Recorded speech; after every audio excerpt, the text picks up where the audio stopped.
my YouTube channel. It is the Kelly, and I'm so excited to have you here. If it is your first time, please welcome and welcome. And if you've been here for some time, you've been watching my vlogs, welcome back. It's been a long time, and I'm so excited to give you guys an update of my life. But then, as you see, this video is going to be talking about starting a business in Rwanda, which I do believe people need to know from first-hand experience, because you never know what to expect. But I've been in this industry, let's say, for like maybe 2 years now. I know I don't know everything, but I can, say that, I have some tips and tricks to give you. They're even many. Let's not even make them many. They're not even many. I'm just going to be, telling you my life. But in general, I've been through highs and lows, mostly on the low part, but the God I serve is faithful. So hopefully we're going to be getting more of the highs in this life. And I've been good. And how have you guys been? Tell me how you guys have been in the comment section. I'd like to know how your life has been. And if you find this helpful, please give it a thumbs up and subscribe if you haven't. Do all the good stuff. I'm so excited to be back. Okay, so where do I start? So I started a business. And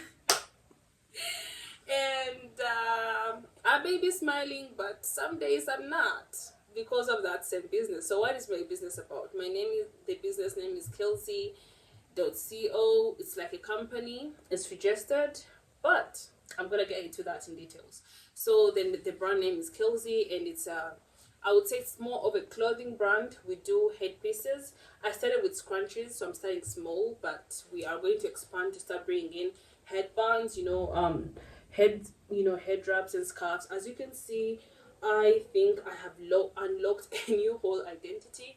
When I put on my glasses onto this, I don't know, it just gives a whole new different vibe. I just feel like, I'm that smart, confident, woman. And I'm gonna say, my eyes are perfectly okay. But this new identity, I'm gonna have to play this role. Like, yeah, this really looks clean. Don't you guys think so? Anyways, enough with the shenanigans. I'm here to tell you about starting a business in Rwanda. But before that, let me just give you a small background about my business. I make scrunchies, and I make them myself. I'm into tailoring. That is one, and I'm also going to bring in head wraps. You guys, I did start selling them, but I need to perfect my design so that I can give you something that is yet finished.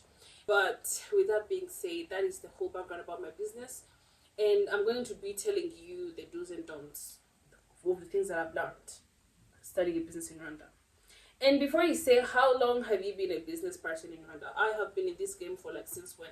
2022 was the first time I started my business in Rwanda, and I failed.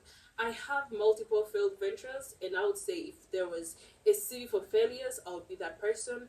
But by the grace of God, I've learned from them, and I've learned to move on and also start something new, and in hopes that maybe something will stick.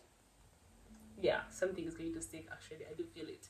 Anyways, first things first. If you start a business, you need to have knowledge about how the taxing system works. This year and last year, I had to pay taxes I didn't know anything about, because when you're starting a business, you're like, oh, it's registered, and you think that's the end of it. A company has its taxes, sole proprietorship has its taxes, all types of companies have their taxes, and if you don't have that knowledge, you are in for a huge loss, because I'll get emails asking me to pay things I have never thought of, and well, I had to pay, because if you don't pay, again, penalties and everything. The other thing, if you start a business and you register it and you get a TIN number, and you go around buying stuff on that TIN number, and by bad luck, your TIN number, if you somehow decide to close up this company, it's going to be so hard for you to do it. Because let me give you a background of one of my failed ventures that I had started. 2023, December, November, I was working on a candle business, and I feel like there was a lot to say here. I don't know how I'm going to be putting in. But anyways, I was working on a candle business, and I was sourcing my materials from Kampala.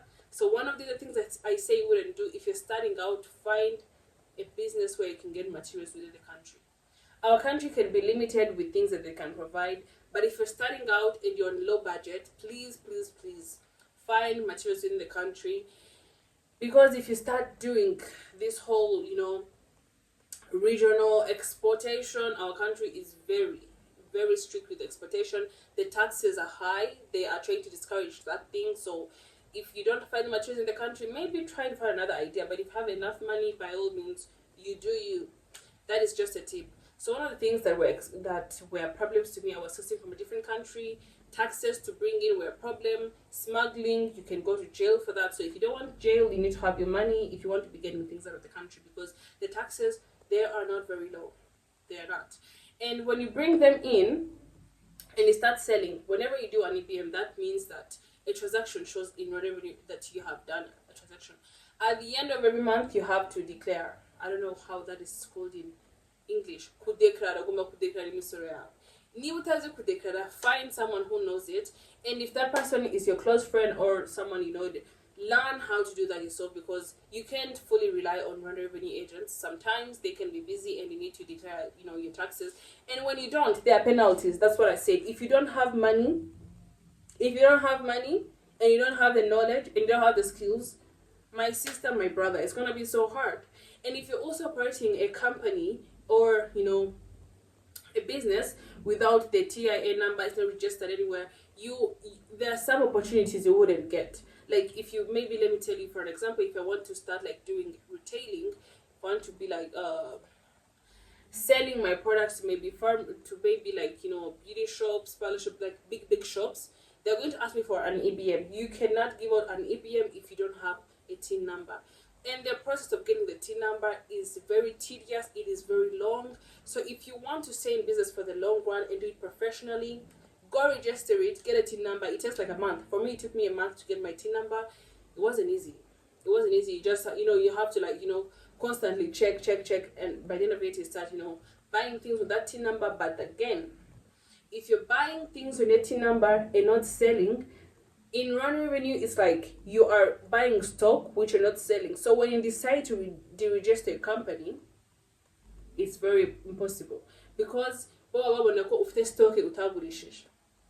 So kugira ngo ufunge company yawe in case yahombye cyangwa hagize ikibazo ushaka nyine gutangira something new, bakubwira ati banza ugurisha ibyo bintu, and you have nothing to sell. Kandi ugurisha EBM ugomba kudeklara ibyo wagurishije ukongera ugasora. So you see the trick in this whole thing. Yeah, it's very tricky, but you get around with it. The other thing, about this whole thing, deadlines mu Rwanda ziri seri. Urenza deadline yabara amasaha ngahe, penalty itijab. Our system is very coordinated, like just and you can't even run away from this, because your TIN number is on your national identity card. Muri CBC, CBR, I don't know, this system that has izamadeni yose ari kudangamunya. Since mweleza kumara wakangahe, what tips ndi kubahereza, but again, if you start a business, don't expect to get results in a few months. It takes time. In fact, sometimes you'll be like, am I doing the right thing? But you need to still, keep going. I don't know. There is no point where you say this has failed, I need to stop. Like, let's give up. But if you're someone who has to give up like me, you leave one venture, you catch another one. I cannot count how many businesses of mine have failed. Marketing. Marketing is I would say it's the stem. Only GT, if it is imizi, if the stem, if the branches and everything. I'm gonna say marketing. Marketing niyo ije gutuma ubona aba clients. And I'm telling you this my marketing is very low. And I need to increase on that. So marketing is one of the strong things you need to learn. And I'm not gonna say, I don't care what you guys are doing. I don't care what type of business you have. There is always a way to market your products. And if you do not have the budget to bring in a marketing company or someone to do your marketing, learn. Hari courses, kuri Google for free that give you all the details. YouTube has all the information. Do your own marketing. Social media strategies. You have to find your own social media strategy to bring to the people. They need to know, what are we buying? Who are you buying from? And again, if you're having a brand like mine, if you want it to stay for a while, it needs to have boundary. It needs to have values. Your values have to show through all the pictures that you put out there. This is my I was so used to doing marketing for other companies. I don't even know how to do a branding, strategy for my own company. But I'm gonna say you have to have a branding strategy for your own company that you can use. It has to be a story all the way, like all your posts, everything around your company has to revolve around that. What do you stand for as a brand? Who are you targeting? Is it males? Is it females? And even though it's makeup, you can say makeup. Find a way to even get men hooked on your makeup content that they may buy for their girlfriends or their wives. I don't know, whatever you guys are selling, but there is a way to sell to all genders. I sell scrunchies, but in my strategy, harimo ukono, I have to also like target men to also see that it's something they can buy for their people. They don't going to wear scrunchies on their bald heads, but they can wear those scrunchies and give them to their girlfriends. They can buy them. And then again, you need to know what your competitors are doing. People go, oh, I'm doing my own thing. No, your competitors always have ideas, and already in the head of the game, they're the ones who are getting the job. They're the ones who are getting the sales. So if you don't know who your competitors are, you don't even know the field you're playing in. I feel like I should stop here. But you people need me to mentor you. I feel if you have made it this far, in fact, give it a thumbs up. Give it a thumbs up and tell me if I should bring this series on, because I feel like I have learned things in this business, well, there are not many, but as you can see, I have things to say, right?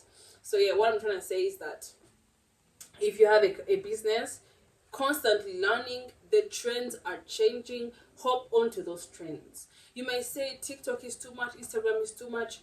Yo, you need everything. I don't know how to use Snapchat, and I'm going to also start using Snapchat for my business because I need to get all the clients I can get. How does this look? You need to put that out there in everything. When people see, they need to see your business.